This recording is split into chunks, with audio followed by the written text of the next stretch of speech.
Thank you, President, Congress, Mark Fairhurst, National Chair of the POA.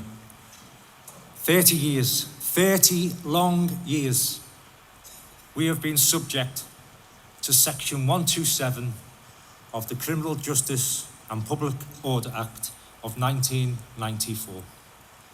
And the last Labour government in opposition assured us that if they got into power, they would repeal it.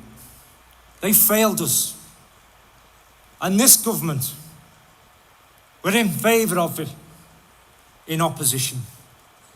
They agreed we should have our trade union rights back. So it's time for them to deliver. And they've said in the first 100 days of power, they will repeal anti-trade union legislation. But conveniently forgot about Section 127 of the 1994 Act.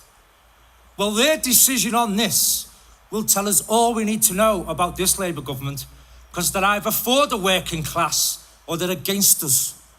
We need our trade union rights, our human rights, and our workplace rights restored, because this is the most vindictive, punitive, restrictive, pernicious piece of anti-trade union legislation any trade union could ever have the misfortune of being subject to. Put yourself in my shoes. I can't tell my members to refuse to work overtime because it's against the law and I'm subject to a permanent High Court injunction. I can't tell them to work to rule because it's against the law and I'm subject to a permanent High Court injunction. I can't tell them to refuse to volunteer for additional skills and tasks for which they receive no additional pay because it's against the law and I'm subject to a permanent High Court injunction. But it doesn't stop us. We will always back our members and we will never ever repudiate any action they take. They threatened us with imprisonment.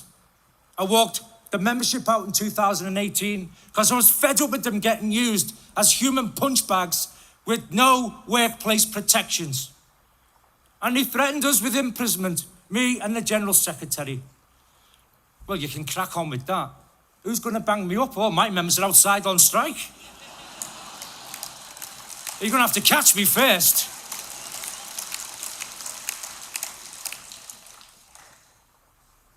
So let's be clear. We need your support in putting pressure on this government to repeal Section 127. The European Court of Human Rights has already told this government to sit down and negotiate a settlement with us, and we're still waiting for that invite. So join us. And it shouldn't be a new deal for working people. It should be a new deal for all working people, the POA included. Let's ditch this piece of legislation in the Brighton Sea at the front of this hall. And if the Labour government refuse to repeal it, they can damn well join it in the drink. So Congress, I ask you, let's get rid of this pernicious piece of legislation once and for all. Give us our trade union rights back, our human rights back, our workplace rights back, but more importantly, give me the right to strike back. Thank you for your support. Solidarity to you all.